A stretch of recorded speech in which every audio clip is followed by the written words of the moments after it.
Karnataka HSTR में पूछे गए उर्दू के कुछ अहम सवालात को आज हम लोग हल करेंगे। इन सवालात की तादाद 100 है। इससे आप लोगों को यह अंदाज़ा हो जाएगा कि कर्नाटक HSTR में किस लेवल के क्वेश्चंस पूछे जाते हैं, कहाँ कहाँ से सवाल आते हैं। ये जो सवाल हैं वो TGT लेवल के हर इम्तिहान में बहुत ही ज़्यादा फ़ायदेमंद साबित होंगे। आप हमारे इस वीडियो को लाइक करें, शेयर करें, हैदरी स्टडी पॉइंट को ज़रूर सब्सक्राइब करें। यहाँ पे एक शेर दिया गया है, मिर्ज़ा गालिब का शेर है कि कैदे हयात बंद गम असल में दोनों एक हैं, मौत से पहले आदमी गम से निजात पाए क्यों। तो इस शेर में सनत तज़ाद है। सनत तज़ाद क्या होता है? जब किसी शेर में दो मुतज़ाद अल्फाज, दो अपोजिट वर्ड इस्तेमाल हों तो उसमें सनत तज़ाद होता है। यहाँ पे अगर आप गौर करें तो यहाँ पे हयात और मौत दो अपोजिट वर्ड इस्तेमाल हुए हैं, इसलिए इसमें सनत तज़ाद है।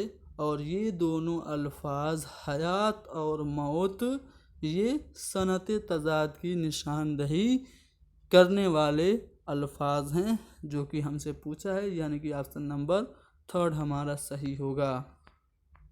ताकत बमानी ज़ोर के लिए इस्तेमाल होने वाला लफ्ज़ कौन सा है? तो ताकत के लिए हम लोग इस्तेमाल करते हैं लफ्ज़ कुव्वत। उसका सही इमला इस तरह से होता है कुव्वत, यानी कि तीसरा वाला ऑप्शन हमारा सही जवाब होगा। लोहे की तार बहुत मजबूत होती है, तो मजबूत का जो सही इमला होगा वो इस तरह से होगा मजबूत। अगर आप देखेंगे तो तीसरे वाले ऑप्शन में ऐसे लिखा हुआ है, यानी कि ऑप्शन नंबर 3 हमारा सही होगा। चलो आगे बढ़ते हैं। क्वेश्चन नंबर 4, तो सोना का हम मानी लफ्ज़, सोना यानी कि गोल्ड, तो इसका हम मानी लफ्ज़ क्या होगा? ज़र होगा। तो आप देखेंगे तो ज़र यहाँ पे 4 तरह से लिखा है, कौन सा वाला सही है? तो ज़र जो होगा वो ज़ाल से होगा और उसके बाद रे होगा, ठीक है। तो ज़र इस तरह से होगा।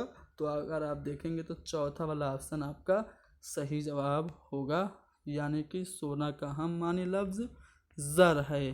यहाँ पे एक कहावत है कि गधा क्या जाने ज़ाफ़रान की कद्र, तो कौन सी वाली कहावत यहाँ पे सही लिखी है? तो दूसरी वाली जो है वो सही लिखी है। इसको हम लफ्ज़ बदल के इस तरह से भी कहते हैं कि बंदर क्या जाने अदरक का स्वाद, तो दोनों का माना एक ही हुआ।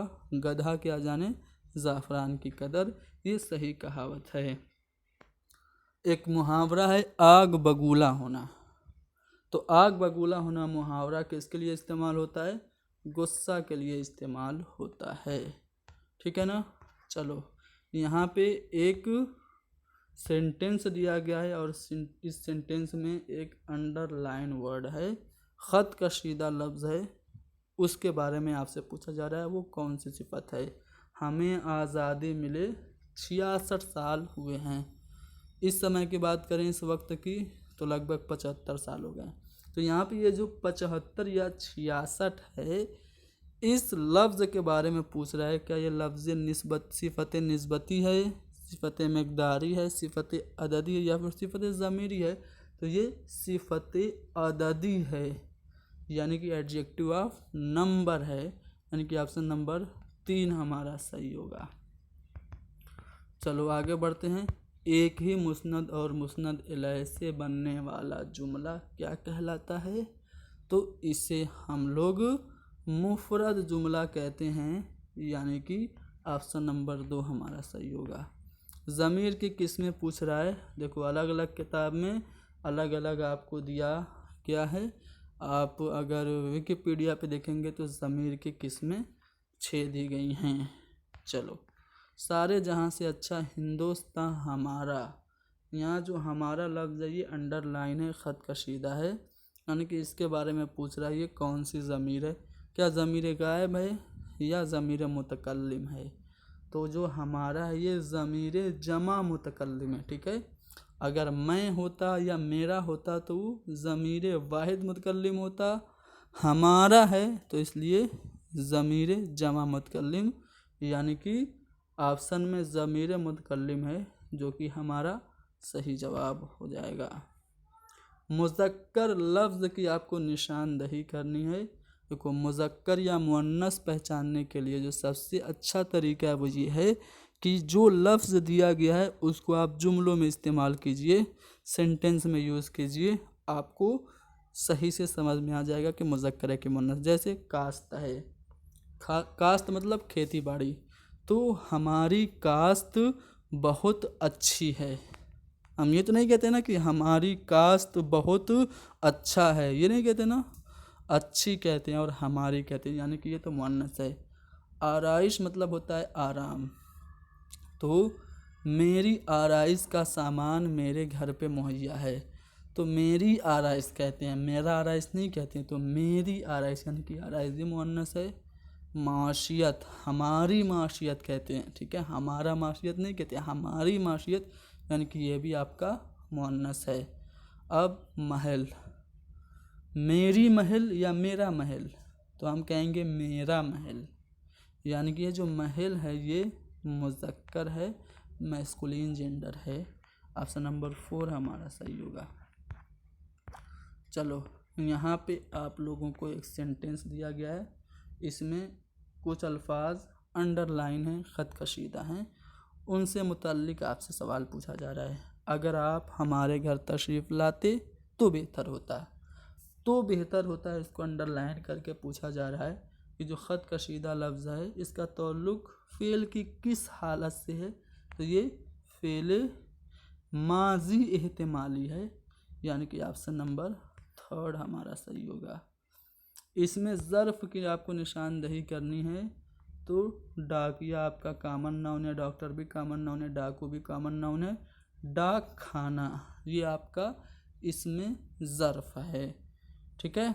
चलो हरूफ की नौइयत के लिहाज से कितनी किस्में हैं, देखो हरूफ की तो बहुत सारी किस्में हैं, नौइयत के लिहाज से पूछा जा रहा है कितनी हैं, आप लोग कमेंट में बताइएगा। क्वेश्चन नंबर 14 का जवाब आप सभी लोग कमेंट में बताएं।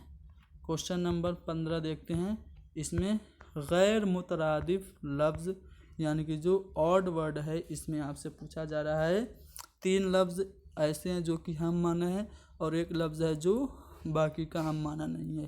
देखो कनीज़ मतलब क्या होता है, जो नौकरानी होती है, और उसको हम खादमा भी कहते हैं और नौकरानी तो है ही, तो ये तीनों हम माना है, लेकिन खातून इसका मतलब कनीज़ नहीं होता है, नौकरानी नहीं होता है, तो खातून जो है वो बाकी से अलग है, यानी कि हम कहेंगे ऑप्शन नंबर 4 हमारा सही होगा।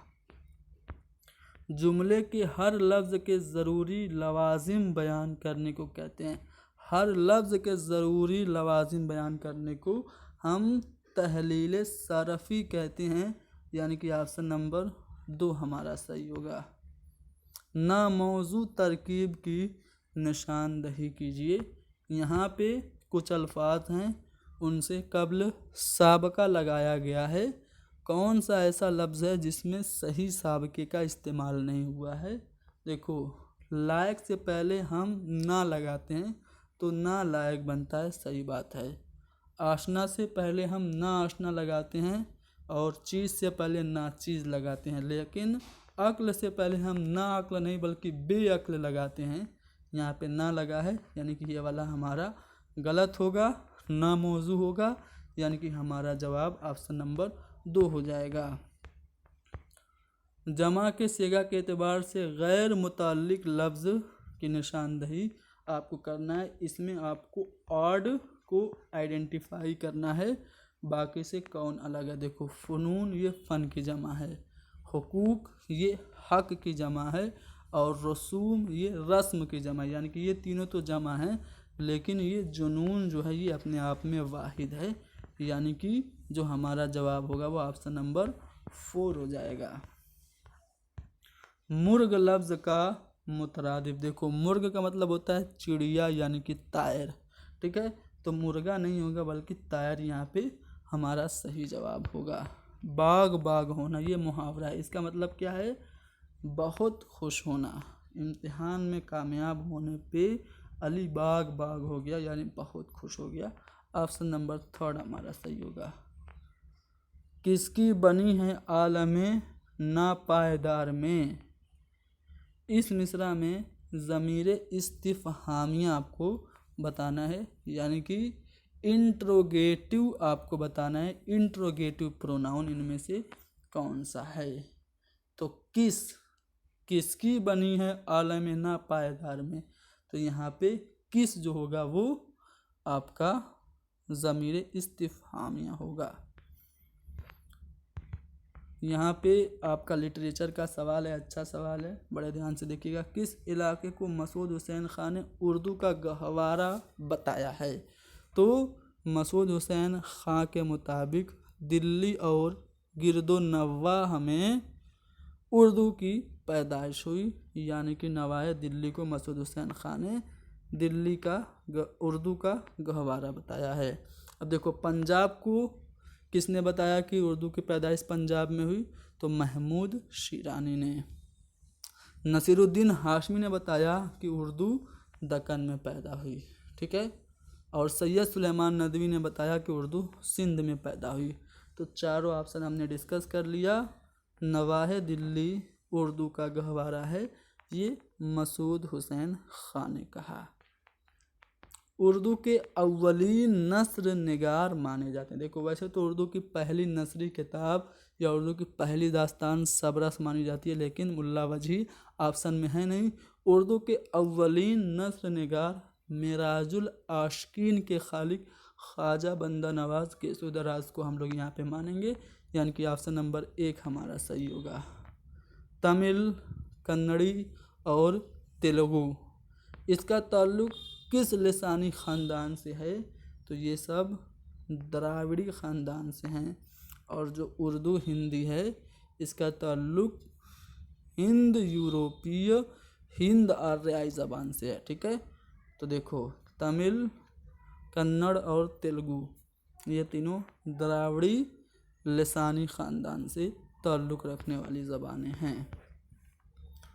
चलो देखो उर्दू का कौन सा नाम नहीं है। देखो उर्दू को हिंदुस्तानी कहते हैं, उर्दू को उर्दू मुअल्ला भी कहा जाता था, उर्दू को रेख्ता भी कह देते। रेख्ता के माने हैं गिरी पड़ी, ठीक है, लेकिन उर्दू को रेख्तर नहीं कहा जाता था। जो तीसरा वाला ऑप्शन है वो हमारा जवाब होगा। वजही ने, मुल्ला वजही, नस्र में एक लाजवाब अदबी तसनीफ़ लिखी, वो कौन सी है। देखो ध्यान से सुनो, 4 ऑप्शन हैं। मान लो आपको जवाब पता नहीं, लेकिन चारों ऑप्शन में अगर आप ये पहचान लें कि कौन नस्र है कौन नज़्म है, तो आप इसका जवाब पा जाएंगे। देखो मसनवी फूल बन है, ये नस्र नहीं है बल्कि मसनवी है इब्न नशाती की। यूसुफ जुलेखा भी मसनवी है, और नुसरती गवासी की गुलशन इश्क है, ठीक है। तो ये सब तो मसनवियाँ हैं। अब बचा आपका सबरस। तो ये जो सबरस है ये उर्दू की पहली दास्तान इसको माना जाता है, तमसीली दास्तान। मुल्ला वजही ने लिखा था, अब्दुल्ला कुतुब शाह की फरमाइश पे 1635 ईस्वी में, ठीक है। तो वजही ने नस्र में जो एक लाजवाब तसनीफ़ लिखी वो है सबरस, और इन्होंने कुतुब मुश्तरी के नाम से एक मसनवी भी लिखी थी, जो गोलकुंडा की पहली तबज़ात मसनवी मानी जाती है। फोर्ट विलियम कॉलेज का क़याम कहाँ हुआ, तो लॉर्ड वेलेस्ली के हुक्म पे कलकत्ता में सन 1800 ईस्वी में 4 मई सन 1800 ईस्वी में फोर्ट विलियम कॉलेज कायम किया गया। इसका मकसद था जो फॉरेनर्स थे, जो अंग्रेज़ थे, उनको हिंदुस्तानी तहज़ीब और तमद्दुन से, उर्दू से आशना कराना, ये इसका मकसद था। इसीलिए इस कॉलेज के ज़ेर साया बहुत सारी हिंदुस्तानी मायनाज़ किताबों का उर्दू में तर्जुमा किया गया, जैसे कि मीर अमन ने किस्सा चहार दरवेश का तर्जुमा किया, गुलिस्तान उर्दू का तर्जुमा बागे उर्दू के नाम से मीर शेर अली अफसोस ने किया, और किस्से गुल बकावली का तर्जुमा मजहब इश्क के नाम से किया था निहाल चंद लाहौरी ने। इस तरह से बहुत सारी अहम तसानीफ का तर्जुमा फोर्ट विलियम कॉलेज में हुआ था। फोर्ट विलियम कॉलेज के सूबा हिंदुस्तानी के सदर कौन थे? जॉन गिलक्रिस्ट थे। चलो, फोर्ट विलियम कॉलेज के ऐद में लिखी जाने वाली किताब बागो बहार के मुसन्निफ कौन है? तो बागो बहार के मुसन्निफ मीर अमन हैं। सन 1803 में ये किताब शाये हुई थी। आप अगर इसके माखज़ की बात करें तो किस्से चहार दरवेश एक फ़ारसी की किताब थी, उसको मिर्ज़ा अता हुसैन तहसीन ने नौ तर्ज़ मुरस्सा के नाम से उर्दू में तर्जुमा किया था, और फिर उसी से मदद लेकर के मीर अमन ने आसान उर्दू ज़बान में जॉन गिलक्रिस्ट के फरमाइश पे बागो बहार लिखी थी। फसाने अजायब के मुसन्निफ कौन हैं? तो फसाने अजायब ये एक दास्तान है, इसकी इबारत मुसज्जा और मुकफ़ा है। सन 1824 में कानपुर में लिखी गई। इसे लिखा था मिर्ज़ा रजब अली बेग सरूर ने, यानी कि ऑप्शन नंबर 2 हमारा सही होगा। जॉन गिलक्रिस्ट का ताल्लुक़ किससे था? तो John Gilchrist fort William college के शोबा हिंदुस्तानी के प्रिंसिपल नहीं बल्कि सदर थे। ठीक है, जॉन गिलक्रिस्ट शोबा हिंदुस्तानी के सदर थे और इनका ताल्लुक़ फोर्ट विलियम कॉलेज से था। अफसाना में वहदत तअस्सुर का होना क्या है? ज़रूरी है, लाजमी है वहदत तअस्सुर का होना अफसाना में। अफसाना का ताल्लुक़ किससे है? तो फिक्शन से है। अफसाना का ताल्लुक़ फिक्शन से होता है। अगले सवाल में उर्दू के अव्वलीन अफसाना निगार यानी कि सबसे पहली शॉर्ट स्टोरी उर्दू में किसने लिखी थी? तो मुंशी प्रेमचंद को माना जाता है उर्दू अफसाने का मुअज्जिद। इनका जो पहला अफसानवी मजमुआ है उसका नाम है सोज़े वतन। सन 1908 में इन्होंने शाया किया था, जिसको अंग्रेज़ों ने ज़ब्त कर लिया था। इनका जो पहला अफसाना है वो दुनिया का सबसे अनमोल रतन ये माना जाता है।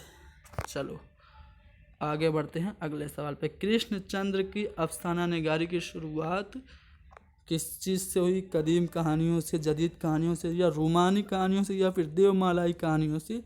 तो कृष्णचंद्र के अफसानों की शुरुआत रूमानी कहानियों से हुई। ऑप्शन नंबर 3 हमारा सही होगा। रिसाला तहज़ीबुल अखलाक जारी करने वाले कौन थे? तो रिसाला तहज़ीबुल अखलाक जारी किया था सर सैयद अहमद ख़ान ने। मुहम्मडन सोशल रिफॉर्मर इसका पहले नाम था। ठीक है, तहज़ीबुल अखलाक रिसाला सर सैयद ने जारी किया। इसके अलावा ज़िला शरकसी बिजनौर इन्होंने किताब लिखी, असबाब बगावत हिंद लिखी, खुतबात अहमदिया इनकी तसनीफ़ है। ये सब अहम है। सर सैयद की किताब आसारुस सनादीद भी है। अब आपको बताना है कि आसारुस सनादीद में किस चीज़ का ज़िक्र है। आसारुस सनादीद का मौजू क्या है? अंग्रेज़ों का ज़िक्र है, मुग़लिया सल्तनत का, अलीगढ़ मुस्लिम यूनिवर्सिटी का, या फिर दिल्ली की तारीख़ी इमारतों और नामवर लोगों का? तो आसारुस सनादीद का ज़िक्र, आसारुस सनादीद में ज़िक्र है दिल्ली की तारीख़ी इमारतों और नामवर लोगों का। चलो, मुकद्दमा शेर व शायरी पहली तनकीदी तसनीफ़ है, ये किसने लिखी थी? देखो, मुकद्दमा शेर व शायरी ये उर्दू की पहली तनकीदी किताब मानी जाती है। 1893 में लिखी गई। ठीक है, इसको लिखा था किसने? मौलाना अल्ताफ़ हुसैन हाली ने। दारुल मुसन्निफ़ीन की बुनियाद डालने वाली शख्सियत, तो देखो अल्लामा शिबली नोमानी जो थे, इन्होंने दारुल मुसन्निफ़ीन बनाने का सपना देखा था, लेकिन सन 1914 में ये इंतकाल कर गए। उसके बाद इन्हीं के शागिर्द थे सैयद सुलेमान नदवी, जिन्होंने दारुल मुसन्निफ़ीन की बुनियाद डाली थी। हमारे आज़मगढ़ से, यूपी में एक ज़िला है आज़मगढ़, वहाँ में इन्होंने दारुल मुसन्निफ़ीन की बुनियाद डाली थी। और यहाँ से एक रिसाला अभी भी निकलता है जिसका नाम है मारिफ। पूछा जाता है रिसाला मारिफ कहाँ से निकलता है? आजमगढ़ से। उर्दू मुअल्ला ये क्या है? खतूत का मजमूआ है। किसके खतूत का मजमूआ है? मिर्ज़ा गालिब के। इसके अलावा मिर्ज़ा गालिब के खतूत का मजमूआ ऊद हिंदी भी है। ठीक है, ऊद हिंदी और उर्दू मुअल्ला ये दोनों खतूत के मजमूए हैं। याद रखिएगा, उर्दू मुअल्ला के नाम से एक रिसाला भी जारी किया था सन 1913 में। किसने? हसरत मोहानी ने। क्वेश्चन नंबर 40, गालिब ने ज़्यादातर खतूत किसके नाम लिखे? तो अपने दोस्तों और शागिर्दों के नाम, यानी कि अहबाब और शागिर्द। ऑप्शन नंबर 1 हमारा सही होगा। 100 सवाल पूछे जाते हैं आपके HSTR में। अगर आप लोग कहेंगे तो 100 का 100 सवाल हल करा देंगे, लेकिन वीडियो लंबी हो जाएगी। मैं सोच रहा हूँ 50 सवाल इस वीडियो में और 50 सवाल अगले पार्ट में हल करा दूँ। चलो, कलाम में जिद्दत, शोखी, ज़राफ़त और फ़लसफ़ियाना रंग मिलता है किसके कलाम में? तो मिर्ज़ा गालिब के कलाम में।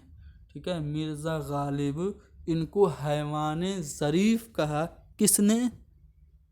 ख्वाजा अल्ताफ़ हुसैन हाली ने, जिन्होंने यादगार गालिब किताब लिखी थी। खाका निगारी का ताल्लुक़ किससे होता है? इसको कहते हैं स्केच। तो खाका निगारी का ताल्लुक़ होता है किसी शख्सियत की तस्वीर कशी से, यानी कि ऑप्शन नंबर 2 हमारा सही होगा। चलो, मौलवी अब्दुल हक ने नसरी सिन्फ में तबा आजमाई की। किस नसरी सिन्फ में मौलवी अब्दुल हक ने लिखा? तो उनकी एक बहुत ही मशहूर तसनीफ़ है चंद हम असर। चंद हम असर जो है ये खाकों का मजमुआ है, और मौलवी अब्दुल हक ने खाका निगारी में तबा आजमाई की। इनका बहुत ही ज़्यादा मशहूर खाका है कुंदन। ठीक है, नहीं, कुंदन ये इनका नहीं है। कुंदन तो रशीद अहमद सिद्दीकी का है। मौलवी अब्दुल हक का खाका जो है वो नामदेव माली है। ठीक है, नामदेव माली ये मौलवी अब्दुल हक का खाका है। गंज हाय गिरामाया ये भी खाकों का मजमुआ है। किसके खाकों का मजमुआ है? तो रशीद अहमद सिद्दीकी के खाकों का मजमुआ है गंज हाय गिरामाया। क्वेश्चन नंबर 45 देखिए। क्वेश्चन नंबर 45, ड्रामा का ताल्लुक है किससे? कुछ कहना, कुछ पढ़ना, कुछ लिखना या कुछ करके दिखाना। तो ड्रामा का ताल्लुक है कुछ करके दिखाना। ठीक है, चलो, ड्रामा इंद्र सभा के मुसन्निफ देखो। ड्रामा इंद्र सभा को बाकायदा उर्दू का पहला ड्रामा माना जाता है। अमानत लखनवी ने लिखा था, यानी कि ड्रामा इंद्र सभा के मुसन्निफ अमानत लखनवी हैं। इसके किरदार गुलफाम, सब्ज़ परी, लाल परी और राजा इंदर और इसके अलावा काला देव, लाल देव, ये सब इसके किरदार हैं। टोटल 8 किरदार हैं। स्टेज से जुड़ी हुई सिन्फ कौन सी है? तो ड्रामा को स्टेज पे प्ले कराया जाता है, यानी कि ड्रामा स्टेज से जुड़ी हुई सिन्फ है। आगा हश्र काश्मीरी, इनको कहा जाता है उर्दू ड्रामे का शेक्सपियर। ठीक है, तो आगा हश्र काश्मीरी को उर्दू ड्रामे का शेक्सपियर कहा जाता है, यानी कि ऑप्शन नंबर 2 हमारा सही जवाब है। देखो, ध्यान दो, आगा हश्र काश्मीरी ने बहुत सारे ड्रामे लिखे, जिसमें आफताबे मोहब्बत आगा हश्र काश्मीरी का पहला ड्रामा है। इसके अलावा सिल्वर किंग, सैदे हवस, उसके बाद आपका यहूदी की लड़की, रुस्तम व सोराब, ये सब इनके कुछ मशहूर ड्रामे हैं। क्वेश्चन नंबर 49 देखते हैं क्या पूछा जा रहा है। क्वेश्चन नंबर 49 में नाविल माखूज है। देखो, नाविल नवीला से निकला है, जो कि लैटिन लैंग्वेज का, लातीनी ज़बान का लफ्ज़ है, और नाविल माखूज सिन्फ है किससे? तो उर्दू में नाविल अंग्रेज़ी के रास्ते आई, ठीक है, लेकिन नाविल जो लफ्ज़ है ये इसके माने हैं नया के, जो कि लैटिन ज़बान के नवीला से बना है, ठीक है। तो यहाँ पे लातीनी हमारा सही जवाब होगा। उर्दू नावल की बुनियाद किसने डाली थी? तो मौलवी नज़ीर अहमद ने उर्दू नावल की बुनियाद डाली। इनको उर्दू का पहला नावल निगार माना जाता है। इनका नावल मिरतुल उरूस उर्दू का पहला नावल तस्लीम किया जाता है। इसके अलावा तौबतुन नसू, इब्नुल वक्त और अयामा रोज़ाए सादिका, ये सब इनके मशहूर नावल हैं। तो 50 सवाल हमने हल किए। 50 और सवालों को अगली वीडियो में हल करेंगे। आप हमारे इस वीडियो को लाइक करें, शेयर करें, हैदरी स्टडी पॉइंट को ज़रूर सब्सक्राइब करें। Thank you very much.